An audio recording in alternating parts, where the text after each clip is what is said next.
Dukhan. Apa itu dukhan? Di dalam Al-Quranul Karim, antum bisa baca di dalam surah Dukhan ayat yang ke-10 sampai 16. Allah Subhanahu wa taala berfirman, tunggulah wahai Muhammad pada hari di mana langit akan dipenuhi dengan asap yang sangat tebal yang akan meliputi manusia, dan inilah azab yang sangat pedih. Kemudian mereka pun berdoa agar azab itu dihilangkan. Ya Rabb, hilangkan azab itu dari kami dan kami akan beriman. Kemudian Allah mengatakan, bagaimana mungkin menerima peringatan padahal sebelumnya telah datang seorang Rasul yang amanah kepada mereka. Kemudian mereka pun berpaling dan mengatakan bahwa Rasul itu adalah orang gila. Maka Allah mengatakan, sesungguhnya kami yang telah menghilangkan azab, tapi kembali kalian menjadi ingkar, kami akan menghantam mereka dan kami akan membalas dengan balasan yang setimpal. Surah Dukhan ini adalah dalil dari Al-Quran tentang adanya asap. Adapun dalam hadis Nabi SAW banyak sekali. Di antaranya adalah hadis Abu Hurairah radhiyallahu anhu. Nabi SAW bersabda, segeralah kalian beramal sebelum datang 6 perkara. Yang pertama, terbitnya matahari dari arah barat. Yang kedua, dukhan. Di sini disebutkan dukhan. Yang ketiga, dajjal. Yang keempat, dabbah, binatang yang melata yang bisa bicara, ataupun sesuatu yang khusus ataupun yang umum bagi kalian. Kemudian hadis yang kedua, hadis Hudzaifah. Suatu ketika para sahabat sedang bincang-bincang tentang kiamat. Rasul berkata, sedang bincang-bincang apa kalian? Maka mereka mengatakan, ya Rasulullah, kami sedang berbincang-bincang tentang kiamat. Maka Rasul mengatakan, kiamat tidak mungkin tegak sampai kalian melihat 10 perkara yang merupakan tanda-tanda kiamat besar. Kemudian disebutkan yang pertama dukhan, yang kedua dajjal, yang ketiga dabbah, yang keempat terbitnya matahari dari barat, yang kelima turunnya Isa bin Maryam, yang keenam Ya'juj dan Ma'juj, yang ketujuh gempa dari arah timur, yang kedelapan gempa dari arah barat, yang kesembilan gempa di Jazirah Arab, dan yang terakhir yang ke-10 manusia akan digiring oleh api yang berasal dari negeri Hijaz ataupun Aden yang ke tempat berkumpulnya mereka di Syam. Ini 10 tanda-tanda kiamat besar. Kemudian juga disebutkan dalam hadis yang dikeluarkan Imam Ibnu Jarir dan At-Tabarani dengan sanad yang baik, Rabb kalian telah memberikan peringatan kepada kalian tentang 3 perkara. Yang pertama, dukhan, yang akan mengambil seorang mukmin seperti film. Tetapi kalau sampai kemudian dukhan ini mengenai orang kafir, kemudian dihirup dia, maka akan keluar asap dari telinga-telinga mereka.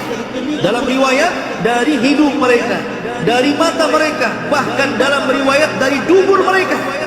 Bahkan dalam riwayat bahwa apabila asap itu melanda mereka, maka kepala-kepala mereka akan terbakar. Sampai sedemikian. Dan tidak perlu saya sebutkan semua hadis-hadis. Kemudian sekarang apa sih dukhan itu? Dukhan itu dalam bahasa Arab, kalau ada kayu yang dibakar kemudian asap yang mengepul ke atas, itu namanya dukhan. Ataupun orang Arab mengatakan kalau ada debu yang naik ke langit, maka mereka mengistilahkan dengan kalimat dukhan. Itu secara bahasa. Dan Nabi SAW bersabda dalam sebuah hadis dari Ibnu Mas'ud radhiyallahu anhu, kata Abdullah bin Mas'ud radhiyallahu anhu, 5 perkara sudah berlalu dari kita. Pertama, lizam. Artinya lizam itu kehancuran bagi orang-orang kafir di Badar. Kemudian yang kedua, Rum. Maksudnya adalah Romawi yang mengalahkan Persia, yang sebelumnya Persia mengalahkan Romawi. Yang ketiga, Badsyah, juga kehancuran orang-orang musyrik di Badar. Yang keempat, Al-Qamar, bulan, maksudnya bulan terbelah menjadi 2. Dan yang kelima, Dukhan. Dukhan ini juga sudah terjadi, kata siapa? Abdullah bin Mas'ud. Kapan itu? Ketika orang-orang musyrik melambat-lambatkan untuk masuk Islam, kemudian Rasul berdoa, ya Allah, timpakan kepada mereka pancaklik selama 7 tahun seperti pancaklik Yusuf. Akhirnya betul-betul ditimpakan pacak itu. Maka datang Abu Sufyan kepada Rasulullah supaya berdoa kepada Allah dan supaya Allah mengangkat pacak tersebut. Saking tidak adanya makanan, saking tidak adanya minuman, sebagian mereka hampir mati kelaparan.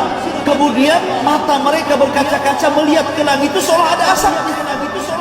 Itulah yang dimaksud duhon, kata Abdullah bin Mas'ud. Maka di sini maksudnya adalah karena tidak ada hujan, otomatis tanah-tanah yang ada di bumi ini mengepul ke langit, terbawa angin, terhempas angin, sehingga di langit itu kayak ada asap. Itulah dukhon, pernah terjadi di zaman Nabi SAW. Menurut Abdullah bin Mas'ud, karena nanti ada khilaf tentang masalah ini. Intinya bahwa bukan itu yang dimaksud dukhon, tapi dukhon itu adalah asap yang Allah Subhanahu wa Ta'ala ciptakan yang sangat hitam, yang akan meliputi satu dunia selama 40 hari. Seorang muslim pun akan kilap dan pusing walaupun sedikit, tapi orang kafir banyak yang meninggal, tidak tahan dengan sakitnya asap itu. Bayangkan 40 hari asap itu akan turun dan menyelimuti seluruh dunia, masuk ke rumah-rumah, ke kamar-kamar, ke gua-gua, ke gang-gang, sehingga semua orang menghirup dan tidak ada yang tidak menghirup. Jadi sangat mengerikan. Makanya dukhon itu termasuk alamat kiamat besar. Riwayat-riwayat dukhon ini banyak diriwayatkan para sahabat, seperti Abdullah bin Umar meriwayatkan hadis tentang dukhon, Abdullah bin Mas'ud meriwayatkan tentang hadis dukhon, Abdullah bin Abi Mulaikah, Abdullah bin Abbas, Abu Hurairah, Ali radhiyallahu an, Hudzaifah ibn Yaman, Abu Sa'id al-Khudri, Abu Malik al-Ash'ari, Wathilah ibn Asqa, dan Hudzaifah ibn Asid al-Ghifari, dan banyak lagi sahabat yang meriwayatkan tentang masalah dukhon. Dan kitab-kitab para ulama juga banyak yang membukukan tentang masalah dukhon ini. Seperti Imam Bukhari menyebutkan tentang hadis-hadis masalah dukhon, Imam Muslim, kemudian juga Musnad Imam Ahmad, Sunan Abi Dawud, Sunan Tirmidzi, Mustadrak Hakim, Mu'jam Tabrani, itu semua termuat hadis-hadis tentang masalah dukhon. Termasuk juga Imam Ibnu Katsir, baik dalam tafsirnya atau dalam kitabnya Bidayah wa Nihayah. Kemudian Imam Tabari dalam tafsirnya, kemudian Ibnu Abi Hatim dalam tafsirnya, kemudian Al-Qurtubi dalam Tazkirah, kemudian Mubarakfuri dalam Syarah Tirmidzi, dan banyak kitab yang memuat tentang masalah dukhon. Masalahnya, kapan dukhon terjadi?